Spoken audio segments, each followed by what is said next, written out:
नमस्ते भाई लोग। तो आप लोगों के बीच बहुत ही बेहतरीन लेवल का सॉन्ग का अपडेट लेकर आ चुके हूँ, जो कि ये खेसारी भैया का सॉन्ग है, जो कि आज से बहुत ही पहले 6 साल पहले ये सॉन्ग रिलीज हो चुका था, जिसका 2 आने वाला है।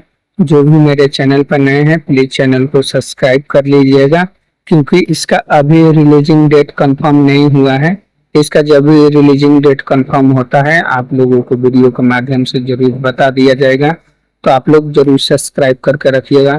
तो ये सॉन्ग आज से 6 साल पहले रिलीज हुआ था, उस पे व्यू अभी के डेट में 300 मिलियन हो चुका है। और ये नवरात्रि सॉन्ग था और बहुत ही चला था ये सॉन्ग, और हर सीजन ये सॉन्ग दबा के बजता है। तो अभी इसका 2 आने वाला है, तो आप लोग को कुछ अलग ही लेवल का ये सॉन्ग फिर होने वाला है और कुछ अलग ही मजा आने वाला है इस सॉन्ग में। तो आप लोग इस सॉन्ग को जरूर सुनिएगा, और अभी आप लोगों को कहीं पर भी नहीं मिलेगा, क्योंकि ये सॉन्ग रिलीज अभी नहीं